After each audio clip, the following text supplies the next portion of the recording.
Good morning, my dear all students and all my respected guardians and all viewers. Now we read Standard 1 English Grammar, Unit 12, 3 useful words. A, N, D. Dear students, first of all you know A, N, D is the article. A, N, D is the article. लेकिन तुम छोटे बच्चे हो इसलिए यहाँ पर वो article के बारे में मेंशन नहीं किया है, बस वो बोल रहे हैं कि 3 यूजफुल वर्ड्स। लेकिन ए एन दी इसे आर्टिकल कहा जाती है, जैसे कि ए दी इसे आर्टिकल कह जाती है। यहाँ पर एन कहाँ पर हम क्या कहाँ से लगाती है।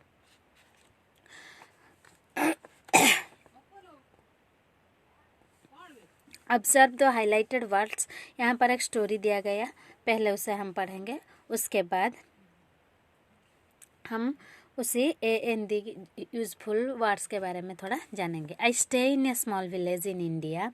It is situated by the banks of the Ganga river. Many families stay in the village. It has a school, a hospital, a post office and a police station. I live in a mud house. There is an apple,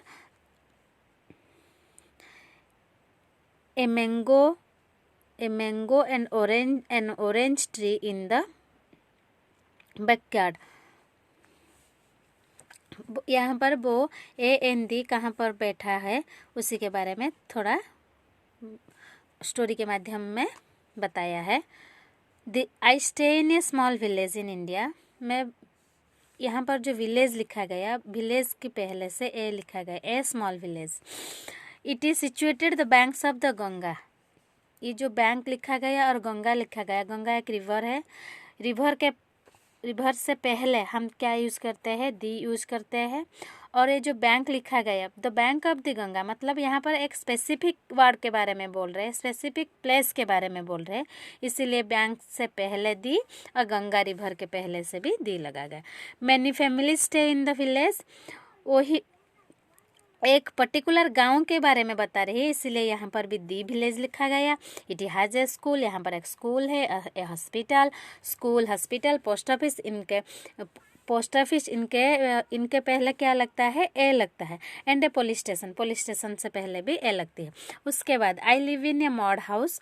mod house यहाँ पर एक घर, एक जैसे घर होती है पक्का कच्चा, उसी तरह से मॉड हाउस ये कच्चा घर है। यहाँ पर घर से पहले भी ए लगा है। There is an apple, apple से पहले एन लगा है, क्योंकि तुम्हें मालूम है एन कहाँ पर लगता है, जहाँ पर ए ई आई ओ यू वावल है उससे पहले एन की यूज हम करते हैं। A mango and N orange, यहाँ पर मैंगो जैसे लिखा है उसके पास ए लगेगा, ऑरेंज लिखा गया उनके पास ओ है, ओ एक भावल, इससे पहले एन लग गया। ट्री इन द बैकयार्ड, वो कह रहे हैं कि एक मैंगो और एक ऑरेंज ट्री भी है। स्टोरी में तुम्हें ये बताया गया है कि कहाँ पर हम क्या यूज़ करते हैं, जैसे कि ए एन दी कहाँ, कौन सा प्लेस में, कौन से वर्ड में हम यूज करते हैं उसके बारे में बताया गया। The words a, n and the are useful before naming words. ये सब नेमिंग वर्ड से पहले लगती है, जैसे कि ए कार, एन एरोप्लेन, दी ताजमहल। क्योंकि दी ताजमहल क्यों बोल रहे हैं, क्योंकि ताजमहल एक ही है और वो स्पेसिफिक उसी ताजमहल के बारे में बता रहे हैं। जैसे कि यहाँ पर क्या लगा है, fill in the blanks. A is use before a consonant sound. A कहाँ से, कॉन्सोनेंट साउंड से पहले लगती है। और एन तो तुम्हें पता है एन कहाँ से लगती है, an before Bhawal sound, Bhawal sound से पहले एन लगती है। जैसे कि dash white blouse, dash astronaut, dash umbrella, dash book, dash orange. तुम्हें मालूम है ऑरेंज से पहले क्या लिखना होगा, क्या लगाओगे, ए एन डी, इनमें से कौन सा लगाओगे। बुक से पहले क्या लगाओगे, क्वेश्चन से पहले क्या लगाओगे, फोटो फ्रेम से पहले क्या लगाओगे। उसे थोड़ा करने की कोशिश करना। मैं सोच रही हूँ मंटेश्वरी 3 में भी तुम जितने भी पढ़े हो ए एन के बारे में, ये तुम्हें आ जाएगा। उसके बाद जब हम दी की यूज़ करते हैं, the is used with specific naming words. ये याद रखना है कि दी हम कहाँ पर यूज़ करते हैं, हम स्पेसिफिक वर्ड्स और naming words talked about before, जिसके बारे में पहले से बता गया है। The earth revolves around the sun, यहाँ पर एक एग्जाम्पल दिया गया, the earth revolves around the sun. Rahul has a dog, the dog is a gift from his father. ये क्यों डॉग से पहले दी लग गया, क्योंकि वो वही डॉग के बारे में बता रही है जो उनको उसके पापा ने दिए थे। उसके बाद यहाँ पर क्या लिखा गया है, मैच द फॉलोइंग, एन, इस तरह से यहाँ पर लेफ्ट साइड में है, यहाँ पर सम वर्ड्स है जैसे कि old man, accident, library, torch, apron, aeroplane, broom, hat. तुम्हें इसे मैच करना है, जैसे कि मैं बताती हूँ, an old man, a torch, उसी तरह से इसको कहाँ ए होगा कहाँ एन होगा। याद रखना सिर्फ जो कॉन्सोनेंट से पहले होगा, कॉन्सोनेंट साउंड जिसमें होगा वहाँ उसके पास ए लगेगी, जिसकी भावेल की साउंड आएगी उसी वर्ड से पहले एन लग जाएगी। बस उसके बाद यहाँ पर एक स्टोरी लिखा गया, इसे ए एन दी यूज़ करने की कोशिश करना। फिर आज हम 2 चैप्टर पढ़ेंगे, वो तो छोटा सा था, उसके साथ साथ यूनिट 13 जिसमें से सेंटेंस लिखा है। पहले हम जानेंगे सेंटेंस क्या है।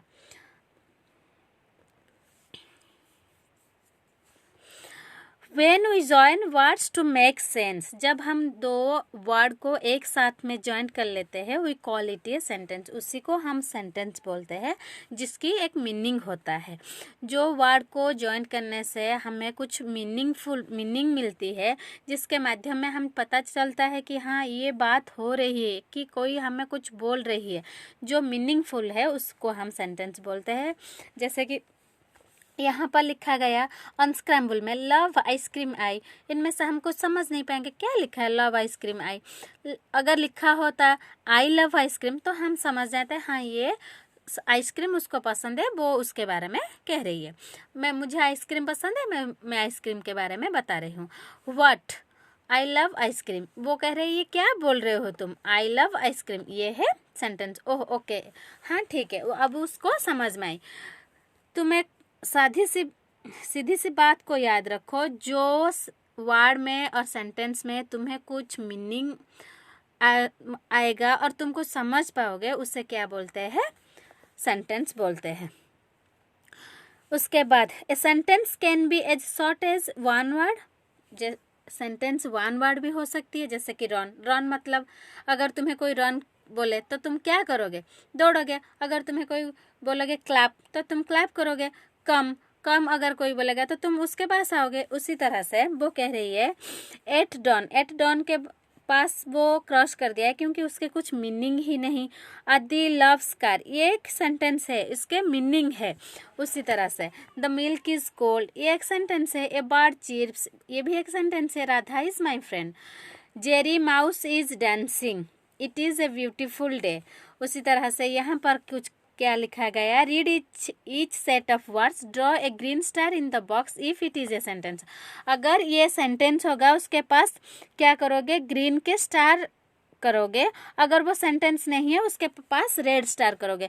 बन्नी इज 3 years ओल्ड, ये सेंटेंस है, इसके पास ग्रीन की स्टार करना। Goa has a lot of beaches, उसके पास भी ग्रीन की स्टार करना। लॉन्ग जंप, ये भी ग्रीन स्टार है। At sunset, my uncle lives in America, grandmother is stitching clothes. The river कह रही है, उसके बाद क्या होगा कुछ समझ में नहीं आते। Cows are worshipped in India, ये एक सेंटेंस है, इसके पास ग्रीन स्टार होगा। Very hot. In the room क्या, ये तो आधा लिखा गया। इन द रूम मतलब उसके सेंटेंस एंड नहीं हुआ है तो उसको समझ में नहीं आती है।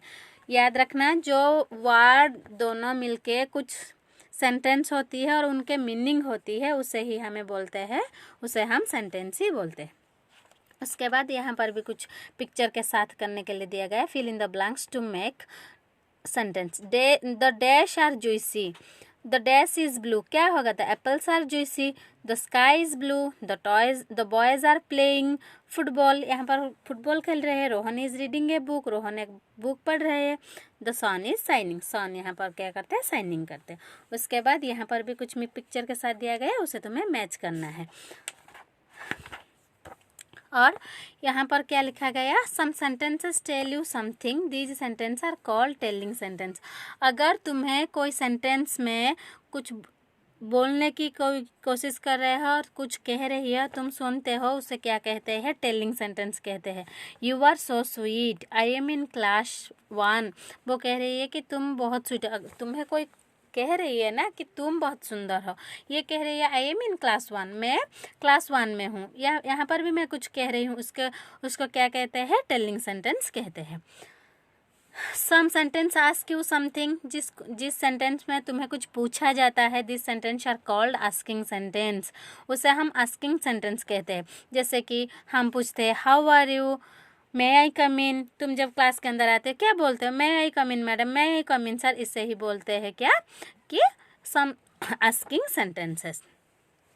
बस तुम्हारा ये ख़त्म हो गया यूनिट 12 और यूनिट 13। यूनिट 12 में AND और तुम्हारे यूनिट 13 में क्या था? सेंटेंस। तुम्हारे एग्ज़ाम के लिए ये तो ख़त्म हो गया, बस उसे अब घर में पढ़ना, कॉपी में करना, और एग्ज़ाम बहुत नज़दीक है, उसके लिए थोड़ा प्रिपेयर रहना है। Bye everyone.